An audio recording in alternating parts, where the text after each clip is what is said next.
ADC নির্বাচন সাধারণ ADC নির্বাচন তাই বিষয় দেখলিয়া আগামী এপ্রিল মাসনি 18 তারিখ তাকলাই নিয়ম তাবুক 3 তারিখ ফেব্রুয়ারি মাসনি 23 তারিখ মার্চ মাসকে ইলেকশন ঘোষণা খাইনাই 13 তারিখ ভোটার তালিকা পূর্ণাঙ্গভাবে ফাইনাল পাবলিশ নাই 13 তারিখ মার্চ যত হয়ে গেল 15 আবার কয়েকদিন বেশি গেল সিনি এডিসি নির্বাচন অনির্বাচনের দিনক্ষণ ঘোষণা খাইনাই রাজ্য নির্বাচন কমিশন আমাদের বাকি সেই নির্বাচন তাই বিষয় দেখলিয়া এপ্রিল মাস 18 তারিখ বিষয় সম্পূর্ণ প্রক্রিয়া সম্পূর্ণ খাইনাই আমাদের ওই খাতানি চাকর রাজ্যের মার্চ বাড়ি কমিউনিস্ট পার্টি সরকার পাইনি আগুলো চলো পাল্টাই স্লোগান 2018 সাল এই রাজ্য বিজেপি সরকার প্রতিষ্ঠিত হোগা বিজেপি সরকার যখন সরকার ফেডারেল বাকি নাই সেই গভর্নর থেকে সাবরুম পর্যন্ত সমস্ত গ্রামে অলি গলি সেই দিন প্রচার খেলেও রাজ্যের দাবক প্রধান শাসক দল বিজেপি দল দাবক ত্রিপুরা রাজ্য ত্রিপুরার সেনাবাহিনী উইত নাই সেই সরকার তখন সেই বিজেপি এগেন্স্ট কিনি কক সালের বাধ্য তাহলে বাকি হিসাবকে ধরক সাহেবের অক্ষর করে 2018 সাল নির্বাচন বাহিনী বিজেপি দল আইপিপি দল আঠার দিকে নাই সেই দিন অনেক দল প্রমিস টাইমারি কত সবাই প্রমিস টাইমারি বছর 50,000 চাকরি নাই বছর 50,000 চাকরি নাই নগ চাকরি থাকসক নাই শুধুমাত্র মিস কল রেখাকে এইভাবে বরগ্ন বানি নাই চলো পাল্টাই স্লোগান দেবে নাই 2018 সাল এই রাজ্য সরকার প্রতিষ্ঠিত হোগা খাদানি তাকরক 2018 সাল থেকে তাবল 2026 সাল কত বছর রাজ্য সেই বিজেপি দল সবকা সাথ সবকা বিকাশ নাই সেই রাজনৈতিক দল আজ বিজেপি দল আজকে ত্রিপুরা রাজ্য মাত্র 8 বছর তিনি বরক সরকার রত পরিচালনা খাইমানি রাজ্য শাসন খাইমানি তিনি নুগু কিন্তু আজকে ত্রিপুরা রাজ্যের বরক নি সেই খেতে খাওয়া বরক নি তিনি লোকানি নিরচলা কাহানি বরক নি ভাগ্য পরিবর্তন আনতা কতজন বরক নি পরিবার তিনি নৌফুগ সিং চাকরি মানখা তিনি নৌফুগ তিনি অর্থনৈতিক ভাবে শিক্ষিত অঙ্গা কিন্তু খাদানি তাকরক এই বিজেপি হয় না সেই সিপিএম 25 বছর সরকার চালানো ভাই কোন পার্থক্য নাই রাজ্যের বিজেপি সরকার খাদানি তাকরক বরক এবং মারাত্মক ভাবে ধরক সাহেবের এই রাজ্যবাসী বুবগ্রাসী একমাত্র খরম দিশাই তঙ্গ তিনি বারুকে হারা মনিষ্ঠা জনজাতি গোষ্ঠী বাগেরাই এই ভিলেজ কমিটি নির্বাচন খেলায়া ভিলেজ কমিটি নির্বাচন টাঙ্গি খেলায়া অথচ রাজ্য এডিসি এলাকায় ফাটার ত্রিস্তর পঞ্চায়েত নির্বাচন খেলাইয়া বরক সেই আগরতলা মিউনিসিপালিটি ইলেকশন খেলাইয়া রাজ্যের বিধানসভা নির্বাচন খেলাইয়া লোকসভা নির্বাচন খেলাইয়া উপনির্বাচন খেলাইয়া তাহলে তিনি সবকা সাথ সবকা বিকাশ হারায় ত্রিপুরা রাজ্য চৌদ্দ বড় উন্নতি কক সারায় ত্রিপুরা সন হামপ্রাণী কক সারায় সেই বিজেপি দল তামনি বাগে তিনি লোকাল বডি নির্বাচন গ্রাম পাহাড়ি নির্বাচন ভিলেজ কমিটি নির্বাচন খেলাইয়া আবার জবাব ছুঁইবার নাই খাদানি ছাত্র আবার জবাব ছুঁইবার সান্নাই কেন আপনার ভিলেজ কমিটি নির্বাচন করে আপনারা যেখানে বলে থাকেন সবকা বিকাশ নন এডিসি এলাকায় আপনারা সমস্ত নির্বাচন করে নিয়েছে কিন্তু কি কারণে আমাদের বাইরে ভিলেজ কমিটি নির্বাচন আপনারা করেননি সেই কথা তো আমাদের বলতে হবে তাদেরকে আমাদের জিজ্ঞাসা করতে হবে জবাব দিতে হবে সেই জবাব দিতে হবে আমরা ব্যালটের মাধ্যমে ইভিএমের মাধ্যমে জবাব দিতে হবে তাকাল কক সায়ন হচ্ছে ও ব্যালট নিবিসিংতই নাই ব্যালট নিবিসিংত নাই ইভিএম নিবিসিংতি নাই শ্রী পবিত্র পুটুই নাই জবাব মারনে খাদানি তাকরক সেই নির্বাচন খানের বাকি নাই একমাত্র আমাদের মহারাজা ভিলেজ কমিটি নির্বাচন করতে হবে তার জন্য মহারাজাকে হাইকোর্টে গিয়ে পিটিশন ফাইল করতে হয়েছিল। হাইকোর্টে আমাদের সে মহারাজার পিটিশনকে রিজেক্ট করেছিল। আমরা জাস্টিস পাইনি। কেন পাইনি?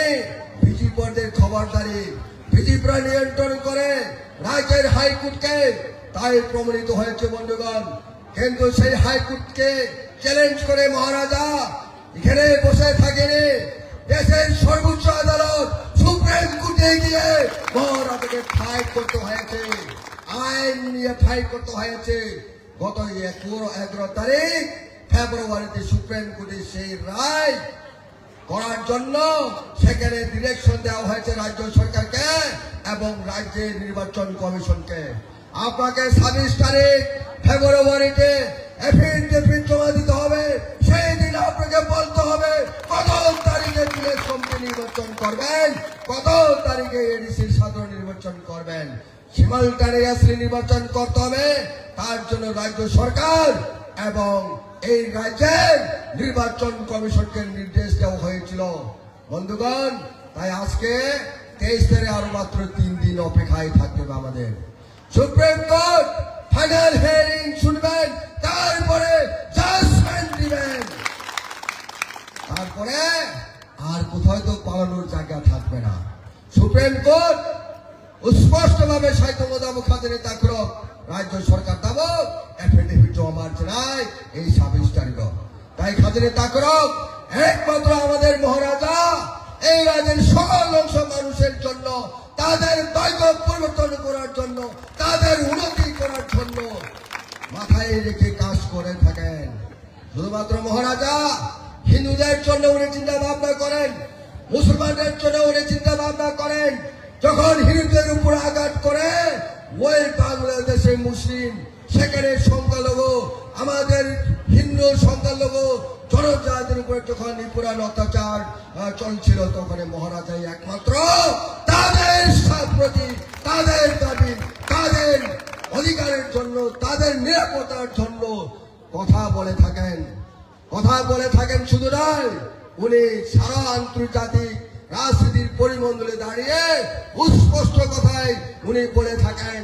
আমাদের হিন্দু মাইনরিটি, রিলিজিয়াস মাইনরিটির উপর আঘাত করতে পারবেন না। এই কথা বলে থাকেন আমাদের মহারাজা। অথচ এখানে সুবিধাবাদী রাজনৈতিক নেতারা একটাই কথা বলেনি, তো শব্দ করার সাহস নেই। আজকে বড় বড় কথা বলছেন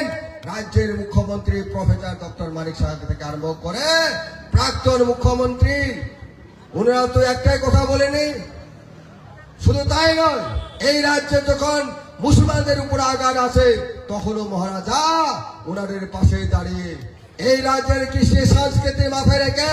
আমাদের ঐতিহ্য ইতিহাসের মাথায় রেখে উনি একমাত্র বলে থাকেন এই রাজ্যে সমস্ত ধর্মাবলম্বীদের জায়গা। সেই কথা আমাদের ইতিহাসে উল্লেখ আছে বন্ধুগণ। রাজমেলাতে আপনারা গিয়ে দেখুন, আমাদের ইতিহাস পড়ে দেখুন, মহারাজার আমলে এই রাজ্যের মসজিদ খ্রিস্টানদের জন্য চার্চ, হিন্দুদের জন্য মন্দির, মুসলমানদের জন্য মসজিদ, সমস্ত বুদ্ধ ধর্মাবলম্বীদের জন্য এই যে বুদ্ধ মন্দির বন্ধুগণ। তাই আমাদের মহারাজা একমাত্র একতার প্রতীক। মহারাজার হাতকে আমরা আগামী দিন আরো শক্তিশালী করতে হবে। এই মাথায় রেখে বন্ধুগণ, আগামী এডিসি নির্বাচন হোক, আগামী যে কোনো নির্বাচনে আমরা মহারাজাকে সমর্থন জানিয়ে মহারাজার হাতকে শক্তিশালী করে এই রাজ্যকে শ্রেষ্ঠ রাজ্য প্রতিষ্ঠা করার জন্য ভারতবর্ষে সবচেয়ে উন্নত রাজ্য, শ্রেষ্ঠ রাজ্য গঠন করার লক্ষ্যে আগামী এডিসি নির্বাচন তো আছে। এই নির্বাচনে যাচাই ষড়যন্ত্র করুক না কেন, বিকাশ বাবু ষড়যন্ত্র করে আমাদের ওই যে কি যে বলে রেবতী ত্রিপুরা থেকে আরম্ভ করে আরো কয়েকজন আছে, আপনারা নিশ্চয়ই জেনেছেন। তারা ওই প্রফেসর ডক্টর মানিক সাহা যখন বাঁশি বাজায় তখন ওনারা ওই বাঁশির তালে তালে নাচে, জানেননি? ওই শিবুক নিয়ে যে বকরিদা বাইদা, ও বাইদা যখন বাঁশি কামো আপনাকে রেবতী ত্রিপুরা মুসাও, আপনাকে বিকাশ দেবর্মা মুসাও, আপনাকে সেই দেখ শিখলা ছিলা তাও বিভিন্ন দেবর্মা মুসাও নাই না দিখা দিলে তা করো ত্রিপুরা আসনে একটা কক্সায়া ভিলেজ কমিটি নির্বাচন বিভাগের কক্সায়া ত্রিপুরা আসনে হামপারবে একটা কক্সায়া অমরণ সিং তিনি ফুতু চাই মানো অমরণ সিং সমর্থন খাই মানো তাদের বন্ধুগণ মানুষ বুঝে গেছে আপনারা আমাদের সঙ্গে মহারাজার সঙ্গে ত্রিপাক্ষিক চুক্তি করেছিল সেই ত্রিপাক্ষিক চুক্তিতে কি লেখা আছে বাঙালিদের ক্ষতি করার জন্য কোনো একটাই কথা নেই মুসলমানদের ক্ষতি করার জন্য কোনো একটাই কথা নেই আমাদের পাহাড়ি জনজাতিদের ক্ষতির জন্য একটাই কথা নেই সেখানে শুধু ত্রিপুরাকে আরো উন্নত করার জন্যই আমাদের সঙ্গে দেশের গৃহমন্ত্রী অমিত শাহকে সেদিন 2024 সাল লোকসভা নির্বাচনে ওনার উত্তর নর্থ ব্লকে সেদিন চুক্তিবদ্ধ হতে হয়েছিল চুক্তিবদ্ধ করতে হয়েছিল সেই চুক্তিবদ্ধের নাম হচ্ছে ত্রিপাক্ষিক চুক্তি ত্রিপার্টের এগ্রিমেন্ট আচ্ছা সবাই আমরা বলে থাকি ত্রিপুরাসা অ্যাকর্ড কেন আজকে ত্রিপুরাসা অ্যাকর্ড ইমপ্লিমেন্টেশন করিনি কেন কথা দিয়ে কথা রাখিনি কারা কথা দিয়ে কথা রাখিনি কারা রাজনীতির খেলা করছে কথা দিয়ে কথা রাখিনি বিজেপি দল মহারাজা অত্যন্ত ধৈর্য সহ্য সহকারে 6 মাস নয় 1 বছর নয় প্রায় 2 বছর হতে চলেছে এই রাজ্যের মানুষের বিকাশের জন্য কিন্তু আর কতদিন আমরা ধৈর্য সীমা তো একদিন সেই ধৈর্যের সীমা বাড়বে তাদের বন্ধুগণ আমরা অত্যন্ত আমরা পরিশ্রান্ত এই রাজনীতি চলচাত্রী খারাপি রাজনীতিকের কথা আমরা বুঝতে পেরেছে আগামী দিন মানুষকে বোকা বানিয়ে রাজনীতি করতে পারবে না মানুষ উপযুক্ত শিক্ষা দেবে নির্বাচনের মাধ্যমে ওনাদের পবিত্র ভোট প্রয়োগ করে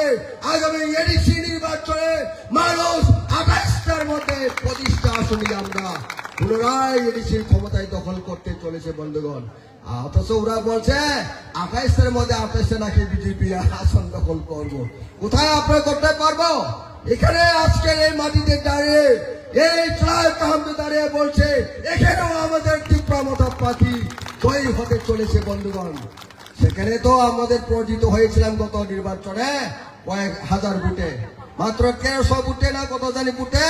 আমাদেরকে হারতে হয়েছিল কিন্তু আজকে তিনি দাঁড়িয়ে বলছে আগামী এডিসি নির্বাচনে এখানেও আমরা আমাদের এমডিসি আমরা জয়ী করে নিয়ে যাব আর এডিসি পুনরায় দখল করব 28টার মধ্যে আমরা আপনাদের মতো 28টা বলবো না 28টার মধ্যে 25টা এই পরিষ্টা একদম পাক্কাপাকি ভাবে আমি বলতে পারি দৃঢ় সংকল্প দৃঢ় ভাষায় আমি বলতে পারি কেউ রুখতে পারবে না মহারাজা কেউ রুখতে পারবে না টাকা দিয়েও পারবে না সঙ্গে আপনার যে কোনো দিয়ে পারবে না এটা বাস্তব কথা বন্ধুগণ আগামী 26 তারিখ 26-এ এই আসন্ন এডিসি নির্বাচনে আমরা পুনরায় এডিসি দখল করলে পরে আগামী 28-এ বিধানসভা নির্বাচন এই বিধানসভা নির্বাচনে বই পেয়ে গেছে বিকাশ বাবুরা যেসাই বড় তো পুকুর খুঁড়ে নিঙ্গা তো পুকুর খুঁড়ায় খুঁড়তে খুঁড়ে ত্রিপ্রাসাদ তার মানে কি আমাদের ত্রিপ্রাসাদের চামড়া নাকি ওই মুরগির চামড়ার মতো শুলে নাকি আমাদেরকে শেষ করে দিবে একজন মন্ত্রীর মুখে এরকম ভাষা আশা করা যায় এরকম আশা আমরা আশা করি বন্ধুগণ এই সমস্ত কথা কেন আজকে ওনাদের মুখে ভাসিয়ে উঠছে একটাই কারণ ওই যে মরণকালে 6 মাস পাগল মরণকালে ওই যে বিপরীত বুদ্ধি যে আমরা বলতে পারি ওনারা আর ক্ষমতায় টিকতে পারবে না এটা আজ করতে পেরেছে তাই উটো উলট পালন কথা বলতে শুরু করেছে আমাদের মহারাজার বিরুদ্ধে কথা বলছে আপনার যে সেই বলে থাকুন 2028-এ মহারাজা সেই মিনিস্টার আসনে উনি বসবেন অলঙ্কৃত হবেন অভিষিক্ত হবেন তখন ত্রিপুরা রাজ্য উন্নয়নের সেই আসল চিত্র ফুটে উঠবে ত্রিপুরা রাজ্য সারা ত্রিপুরা রাজ্য উন্নয়নের সেই বাহার ফুলের বাহার সেই ত্রিপুরা রাজ্যে ফুটে উঠবে বন্ধুগণ সেই দিনের অপেক্ষা আমাদের থাকতে হবে তাই আমরা সকল অংশের মানুষ কি পাহাড়ি কি বাংলা সকল অংশের মানুষ একসাথে চলতে হবে সেটা আপনাদের কাছে অনুরোধ করছি আপনাদের কাছে অনুরোধ করছি বন্ধুগণ, আপনারা ভয় করবেন না, অন্যায় বিরুদ্ধে লড়াই করতে হবে, জবাব দিতে হবে। যারা সংবিধান বিরোধী, যারা গণতন্ত্রের বিরোধী, সুমুখে বলছে সবকা সাথ সবকা বিকাশ, তাদেরকে জবাব দিতে হবে বন্ধুগণ। তাই প্রস্তুত থাকো, আগামী এডিসি নির্বাচন থেকে সেই স্লোগান, সেই প্রতিজ্ঞা, সেই শপথ নিয়ে আপনারা সবাই প্রতিজ্ঞাবদ্ধ হয়ে লড়াই করবেন, সেই প্রত্যাশা রেখে আমার দু একটা কথা বলা শেষ করছি। সবাইকে নমস্কার, খুলুমকা, যতন হাম্বায় খুলুমকা।